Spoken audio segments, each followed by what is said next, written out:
Precisamos ser honestos. Ter uma população armada tem um custo, mas faz parte da liberdade. Não vamos conseguir 0 mortes por armas, mas acho que vale a pena.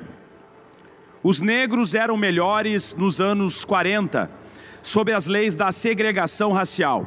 Era ruim, era maldade, mas as pessoas cometiam menos crimes. Mulheres negras não têm a capacidade cerebral suficiente para serem levadas a sério. Você teve que roubar uma vaga de um branco para ser levada a sério. Não suporto a palavra empatia. Acho que empatia é um termo inventado e causa muitos danos. Palavras da vítima de homicídio, Charlie Kirk. Para alguns, considerar essas falas como discurso de ódio e como uma forma de reflexão até onde o discurso de ódio leva as ações diretas contra as vítimas, isso é comemorar a morte desse indivíduo. Não é. Eu sinto muito pela morte, pela família desse indivíduo. Agora, como eu sempre disse, e não sou eu que digo, é Jesus Cristo, quem vive pela espada, morre pela espada. Eu sempre fui um crítico ao armamento da população civil. Sempre defendi armamento para as forças de segurança. Pois bem, a falta de controle do armamento nos Estados Unidos fez com que um jovem radicalizado assassinasse outro jovem radicalizado. E eu vou dar um exemplo mais claro ainda sobre isso. Certa feita, como policial, tive que enfrentar criminosos que estavam roubando veículos numa determinada região. E um dos criminosos reagiu. Infelizmente, tive que realizar disparos em legítima defesa. Atingi o criminoso. Fiquei feliz com isso? Não. Chamei o SAMU para que ele fosse socorrido. Estou satisfeito? Não. Mas agora, ele deu causa a isso? Deu. É o mesmo caso do Charlie Kirk, que fazia discurso de ódio, que instigava, que dizia que algumas pessoas poderiam morrer em atentados justamente em universidades para que a legislação permanecesse assim nos Estados Unidos, e infelizmente foi morto por aquilo que ele defendia. E agora o Trump diz que o movimento Antifa é terrorista, justamente ele que é apontado como um fascista. Então é natural, né, o antifascista ser considerado terrorista pelo fascista. O Hitler considerava os antifascistas também criminosos, o Mussolini, o Franco, o Salazar. E aliás, vocês sabem quem era antifascista durante a Segunda Guerra Mundial? Franklin Roosevelt, presidente dos Estados Unidos, era um antifascista. Também Winston Churchill, primeiro-ministro da Inglaterra, do Reino Unido. Também era um antifascista o Oswaldo Aranha, aqui, que é um dos criadores do Estado de Israel. A FEB, Força Expedicionária Brasileira, os nossos pracinhas antifascistas. Ou seja, o antifascismo não se vincula necessariamente a uma lógica de esquerda. O antifascismo é simplesmente antifascismo. E quem se incomoda com o antifascismo é fascista, por óbvio. É uma questão conceitual, é uma questão óbvia, é uma questão lunar. Ou se é antifascista ou se é fascista. Por quê? Todo fascismo, eu gostaria de respeito dentro do plenário aqui, ao meu espaço de fala, porque quem se incomoda com o discurso é porque se incomoda porque tem simpatias por algumas práticas fascistas. E eu tenho a compreensão de que nesse momento, enquanto o The New York Times nos Estados Unidos está sendo atacado pelo Trump, enquanto nós temos humoristas sendo silenciados, justamente aqueles que defendiam a liberdade de expressão absoluta, defendiam a liberdade de expressão absoluta, e agora querem silenciar os críticos, querem trazer medo à sociedade, aqueles que se posicionam contra as políticas corruptas e fascistas do Donald Trump, que inclusive, desde que assumiu a presidência dos Estados Unidos, já lucrou mais de 3 bilhões de dólares em cima dessas políticas que ele tem implementado por lá. Aproveitando, peço tempo de liderança, presidente. Concedido, deputado. E falarei sobre a PEC da bandidagem. A PEC da bandidagem foi aprovada em 2 turnos na Câmara dos Deputados com votação unânime dos bolsonaristas, ou pelo menos 99%. A questão central na PEC da bandidagem é que, a partir de agora, para um parlamentar de qualquer nível, porque isso vai acabar chegando à Assembleia do Estado do Rio Grande do Sul, a Assembleia Legislativa. E eu acho um absurdo que um parlamentar, para ser investigado, tenha que passar por votação dos seus pares para autorizar a investigação. Sendo assim, o TH Joias, aquele criminoso envolvido com o Comando Vermelho no Rio de Janeiro, não teria sido preso, não teria sido investigado. Continuaria sendo um representante naquele parlamento do crime organizado. É isso que querem os parlamentares que votam favoráveis à PEC da bandidagem. E passa batido. Aqueles que diziam que queriam acabar com a corrupção, agora apoiam a PEC da bandidagem porque querem se blindar.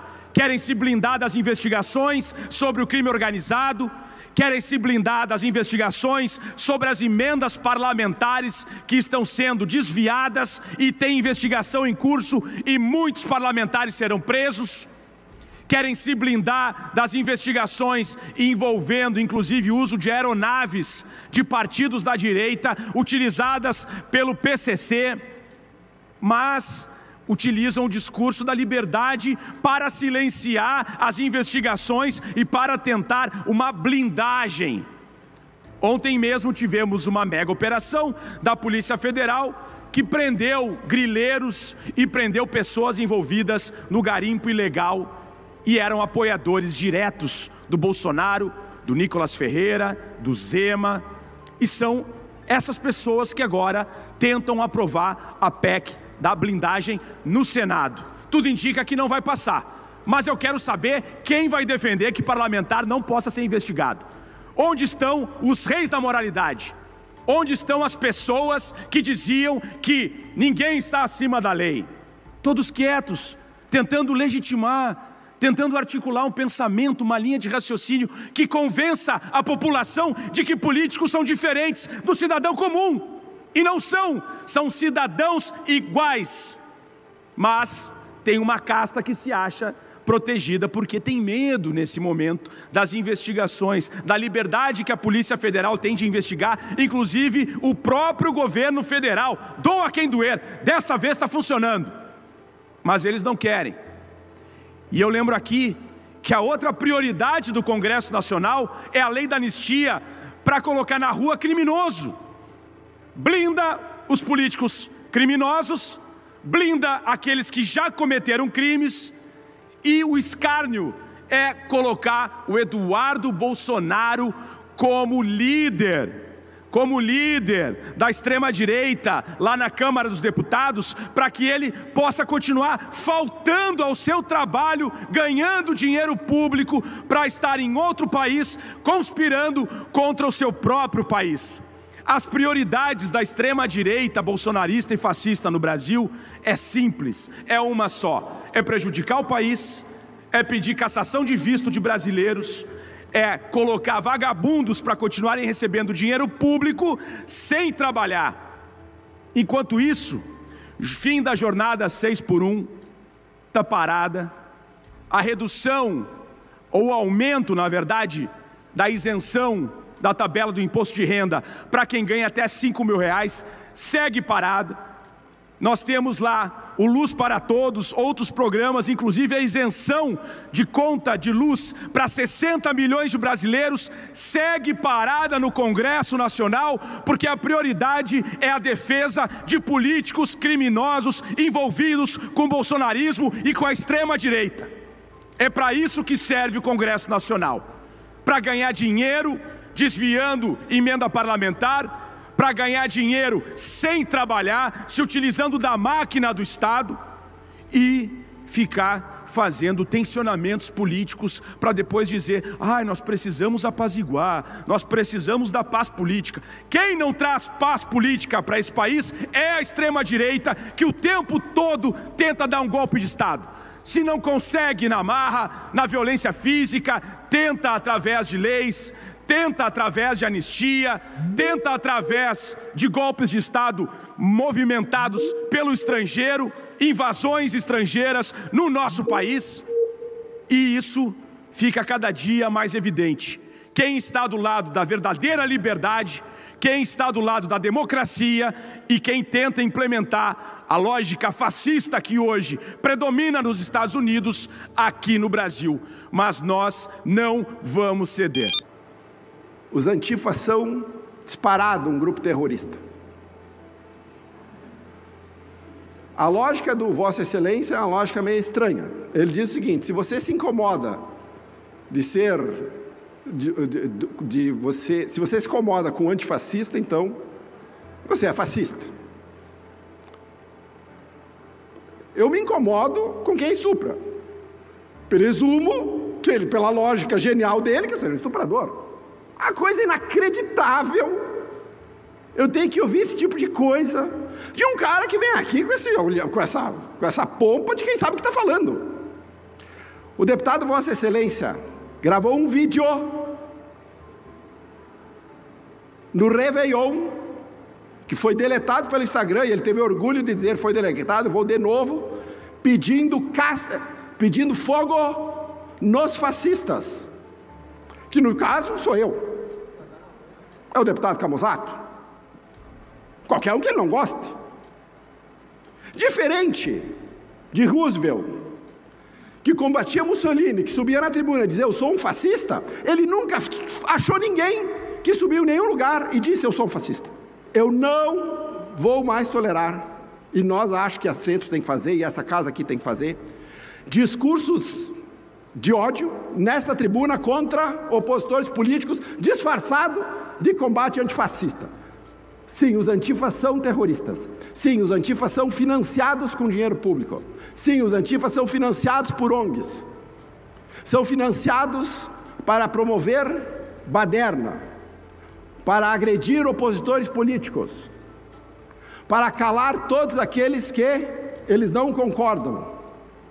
Infelizmente, Vossa Excelência passa de todos os limites, porque eu nunca desrespeitei Vossa Excelência. Admiro Vossa Excelência, já fui aluno de Vossa Excelência, inclusive no curso de Economia, em cadeiras virtuais, e admiro muito a Vossa Excelência na sua sapiência. Mas Vossa Excelência, politicamente, muitas vezes falta com a verdade. E de forma respeitosa, eu espero que Vossa Excelência não me chame de terrorista, ou que tenha provas de que eu sou um terrorista, ou que tenha provas de que eu sou financiado por alguma ONG para incentivar assassinatos. O termo fogo nos fascistas não tem nada a ver com fogo nos fascistas no sentido literal. É uma lógica de combater nos espaços de diálogo da política, inclusive, se precisar punição judicial, que se tenha. É isso que eu defendo. Por isso que eu defendo a prisão do Bolsonaro. Aliás, Bolsonaro e o seu grupo fascista que organizaram o assassinato do presidente Lula, do vice Alckmin e também do ministro Alexandre de Moraes. As provas estão aí, as prisões aconteceram. Isso não é violência? Marcelo Arruda, tesoureiro do Partido dos Trabalhadores de Foz do Iguaçu, guarda municipal, assassinado por um bolsonarista durante o aniversário dele. Foi assassinado por um bolsonarista durante o seu aniversário na frente da sua filha. E o deputado diz aqui que só quem comete violência é a esquerda. Vamos lá, mestre Moa, capoeirista da Bahia, mestre de capoeira, petista, assassinado por um bolsonarista.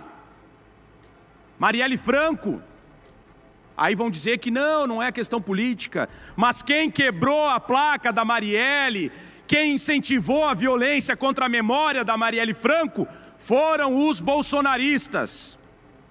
Mas vamos para os Estados Unidos. 93% dos atentados políticos, de violência política, de mortes nos Estados Unidos foram cometidos pela extrema-direita. 93%, muito mais do que os islâmicos, aqueles que cometeram o atentado do 11 de setembro, sendo que boa parte dos islâmicos são de direita também. 93%, 6 vezes mais do que todos os outros grupos juntos que cometeram atentados com mortes nos Estados Unidos eram de extrema-direita. E a extrema-direita diz que não, que eles são pacíficos, que eles são vítimas, que devem criminalizar aqueles que querem agredir, mas os dados científicos não mostram isso, a história não mostra isso, as provas não mostram isso. Em relação à facada do Bolsonaro, eu fui um dos primeiros a desejar a plena recuperação, eu era candidato a deputado na época, desejar a plena recuperação e apoiar a família dos Bolsonaro. Veja só, tem um vídeo meu, só pesquisar aí, para ver como eu não considero isso uma política. E é um absurdo que o debate político tenha descambado para agressões ad hominem e tenha descambado para a violência direta. Porque eu acredito muito que a democracia se faz no diálogo. Quando um perde a eleição, ele volta para casa e fica como oposição. Quando um ganha, ele respeita aquele que foi derrotado, tenta negociar no que for possível, e assim nós chegamos à conjuntura de termos um país realmente pujante, todos trabalhando em prol de uma nação e não pessoas atacando de fora para dentro, criando situações de confronto, criando tensionamentos para que a gente não tenha mais a possibilidade de ter uma política oxigenada. Muito obrigado.